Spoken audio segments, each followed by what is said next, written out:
Order pa ako ng buhangin sa semento.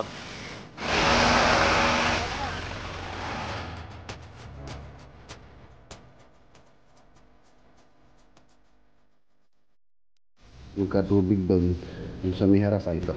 At least mataas siya ng 2 inches. Para pagka tiles, mataas itong kwarto. Ilalagay PVC panel. Time kape!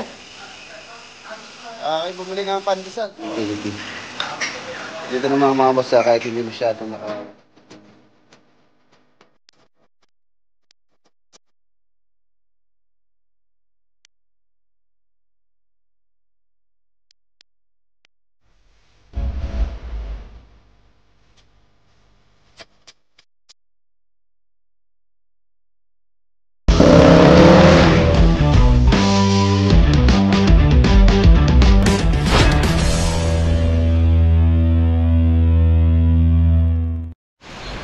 Good morning.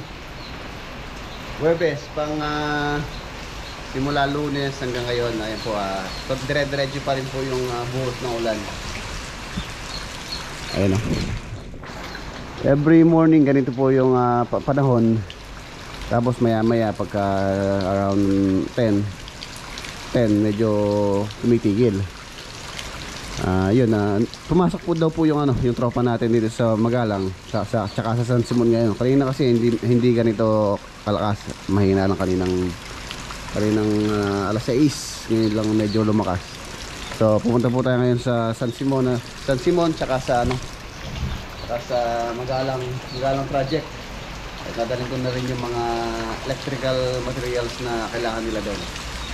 So baka magano muna tayo, mag-electrical muna tayo ngayong araw. So, let's go! Si Proxy ang gagamitin natin, itong pickup. Ano yung mga materials para safe tayo sa ulan. Mag-sasakyan tayo sa inay. Dalawang bisikleta. Ano pa ba yung kailangan kong dalhin? For now, yun lang muna siguro. So tara, para maaga tayo dun. Ayan na, nag-emergency alert na yung MDRRMC. Orange rainfall warning. Bataan, Zambales, Pampanga, Bulacan. Nagbabanta ng matinding pagulan, pagbaha at pagguho ng lupa. Ayan, talagang magdire-diretso pa po yung ulan na to. Nakikinig tayo ng balita sa radyo. So hindi natin binibigyan ng walang importansya. Exactly. So kung tayo po, ayan na, nandito na tayo sa Magalang.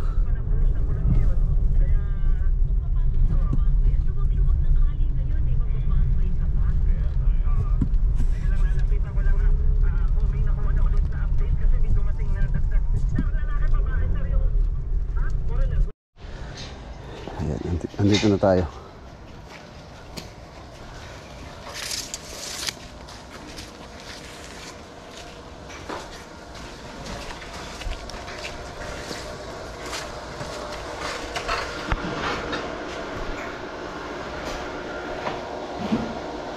Framing na rin to.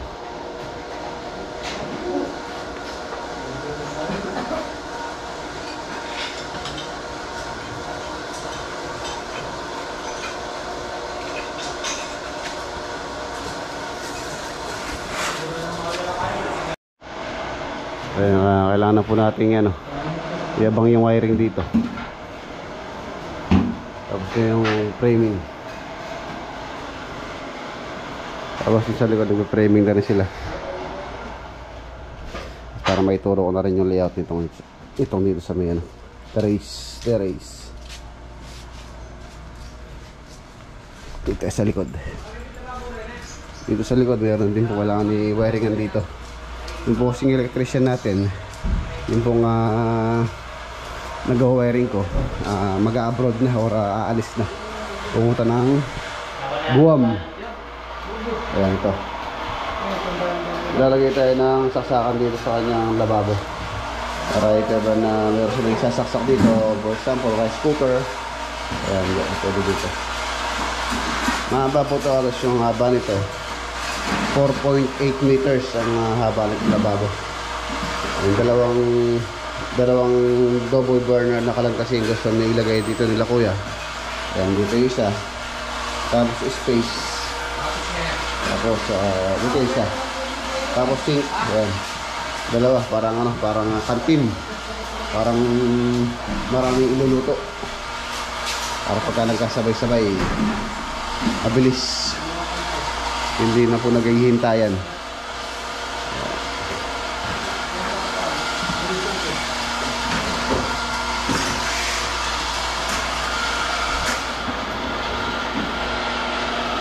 Ay, dito wala na ng ibang yung wiring bago magsara. Ayan, naayusin ko yung wiring dito. Mali, mamili na ako mga galit, tambol na yan. Tambol na yan, para sa inyo. Yung flooring kasi nito, mataas po to ng 2 inches para if ever na magkatubig doon yung sa may harapan, hindi papasok dito. Hindi ko po siya ile-level doon sa doon sa tiles ng terrace tsaka yung tiles dito. At least mataas siya ng 2 inches. Itong pinakaroon lang naman, kaya pinapingan pa namin ng panibagong flooring para pagka tiles mataas itong kwarto. Ang laki nitong kwarto na to, mahaba itong kwarto. Tapos ang balak ko dito mga boss, na lang yung sisiling natin dito, ilalagay PVC panel para mas mabilis dito, press and board sa area na to.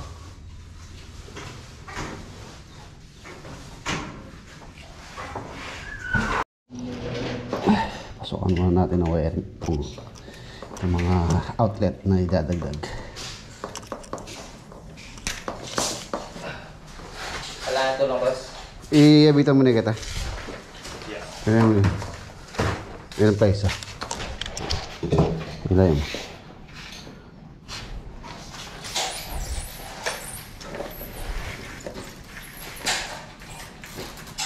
Sige.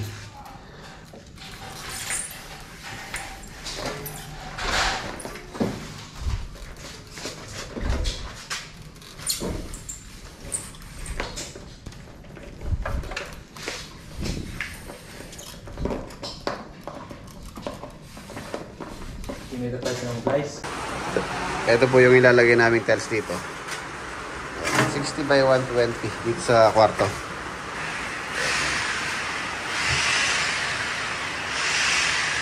Ay, mukhang hindi tayo makakapag-wiring dito.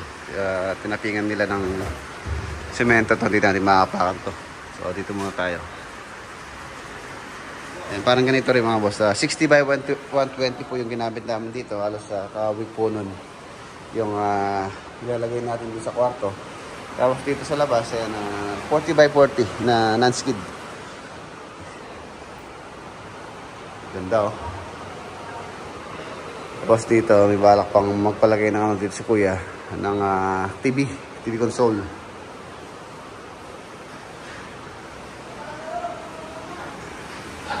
Muulan na naman. Buti dito na nandito tayo sa loob. Merienda, break time, kape. Kayo bumili ng pandesal.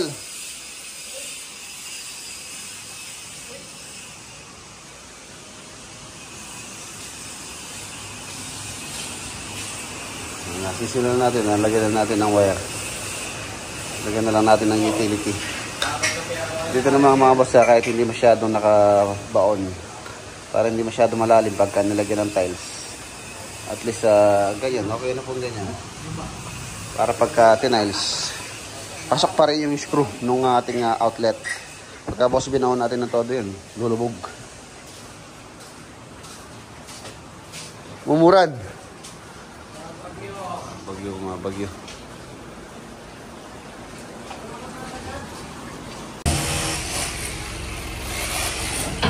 Order pa ako ng buhangin tsaka simento. Ah?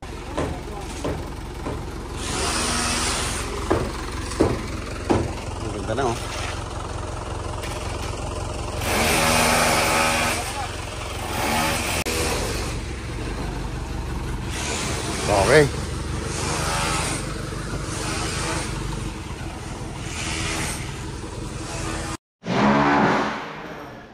dito, hindi na po natapos to. So pagbalik nila kuya, ito yung next project namin. Ang gusto ko nila dito is quartz stone, tapos yung hanging cabinet. Ayan o, high ceiling po ito. Natin yung yun o, tricolor.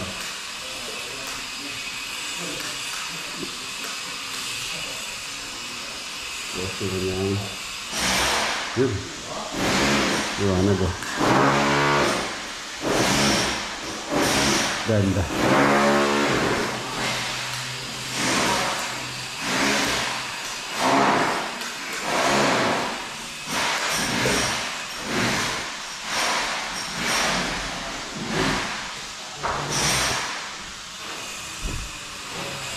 Dito hallway.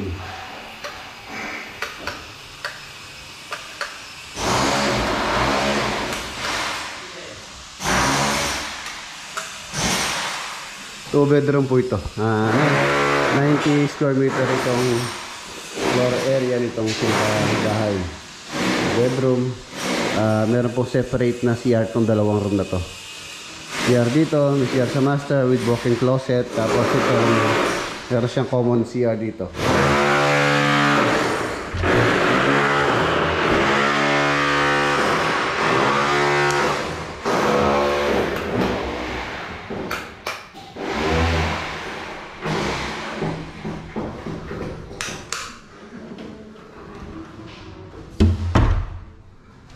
Lalo na pagka natapos po ito.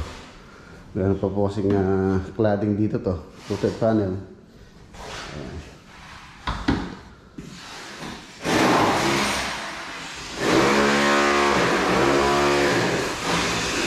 Ayusin ko lang yung ilaw.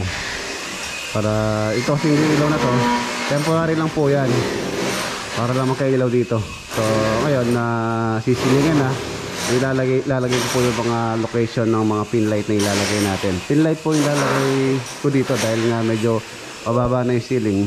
So maganda pagka ganito, at least malinis po yung ceiling. Plain ceiling lang naman. So pin light ang ilalagay ko.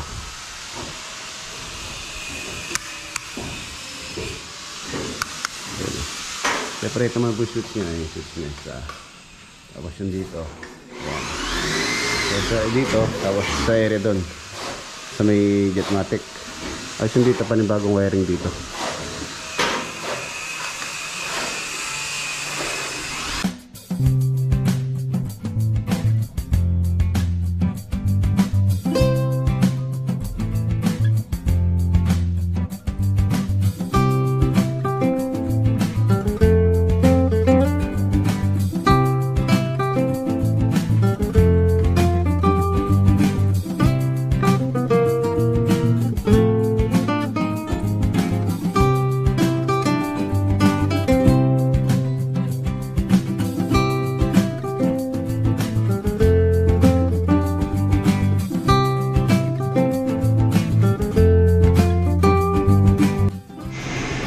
Bumili muna ako ng pang linya dito mga boss para mabuhusan na itong ilalim na to.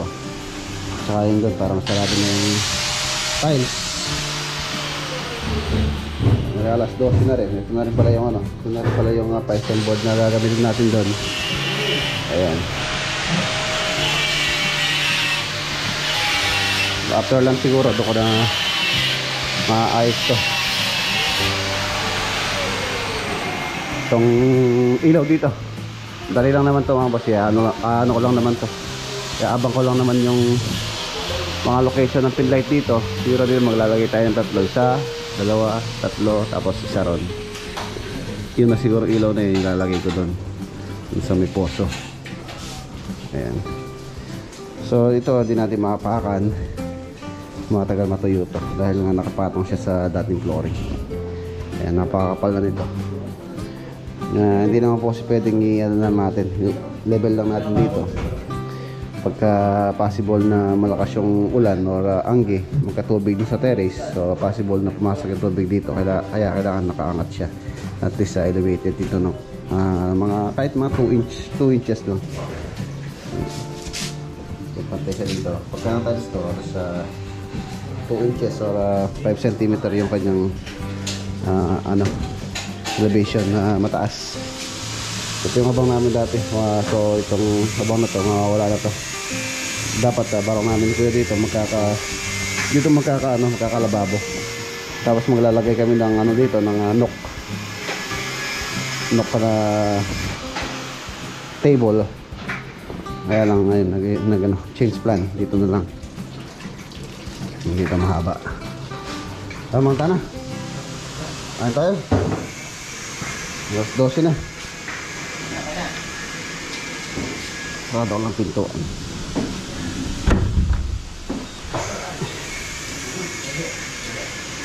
Ayun tayo.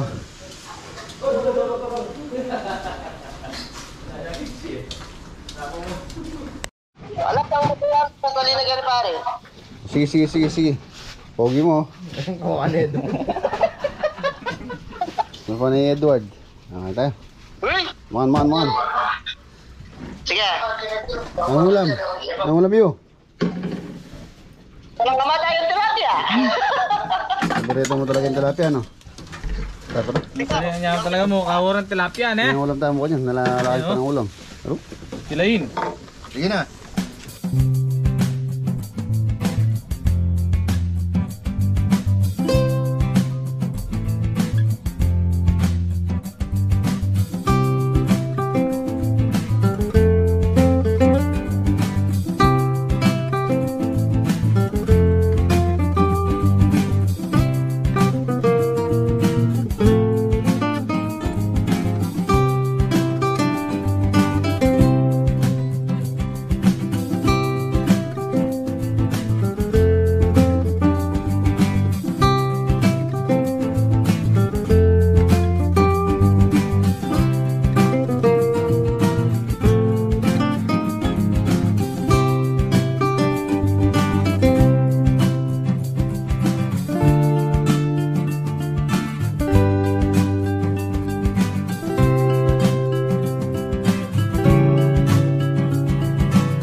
Ayun na, mamasokin na.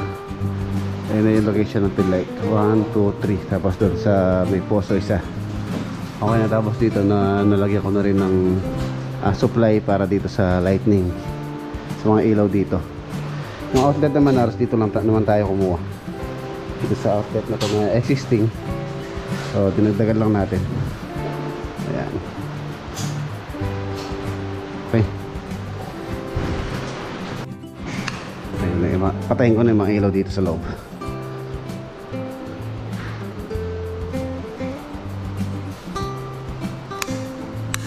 Yun. Dumilim na. Dumilim. Hindi kita naman.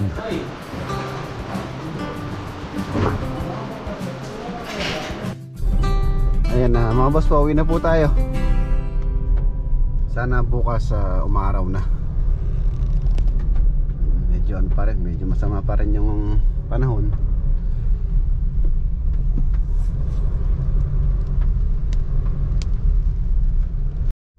Ayan, nandito na po tayo.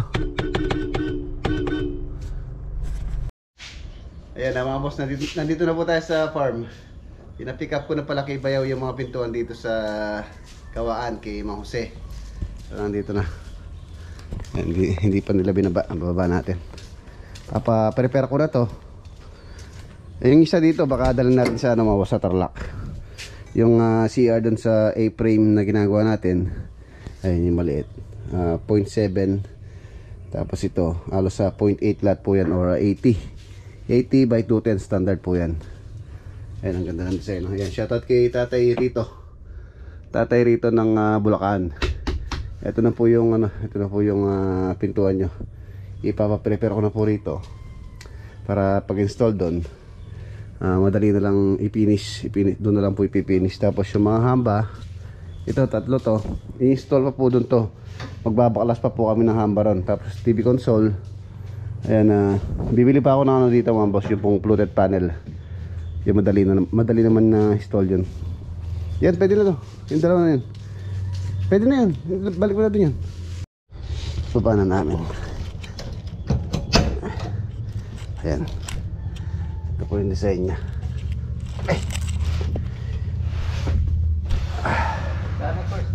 Yan yan, sandal nung nandyan.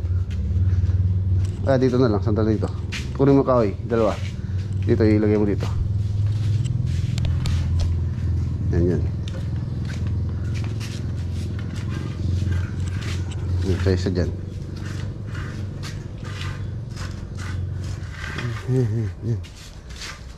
Yan, pwede na yun. Tara.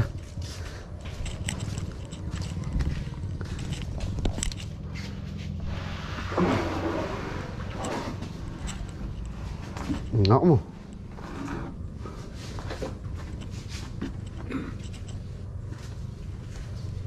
Yan po yung design niya.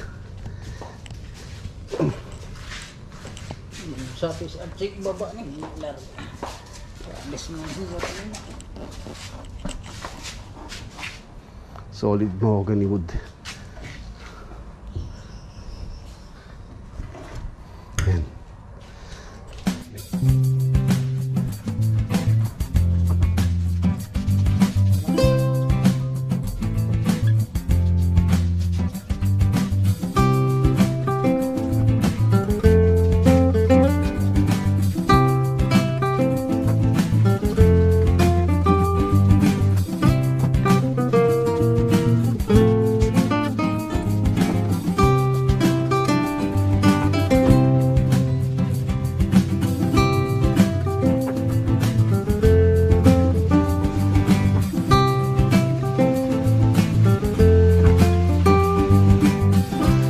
Okay na. Yan po siya yung dalawa dito magalang. Tapos ito Tarlac. Shoutout kay Kapitan Sir ng Cruz, tsaka kay Kuya, tsaka kay Ate ng Magalang Project. Ayan. Bali yung kulang na lang natin doon sa Bulacan yung pong strip light, tsaka yung yung fluted panel. Yan, tingnan ko bukas kung maasikaso ko na yun. Bibiling ko na rin yun. Magluluto kami na ng pablito. Sino? Dalag. Pero matay. Ganyan lang patayin nyo na. Kaya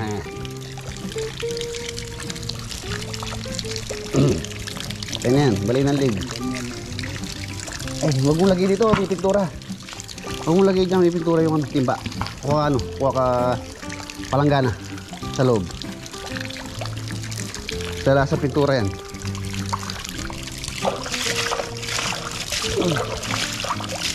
Dalag ko.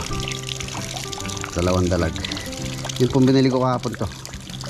Nung galing tayo sa dam. Ngayon namin lulutuin. Bumili akong pampesa. Pesang dalag.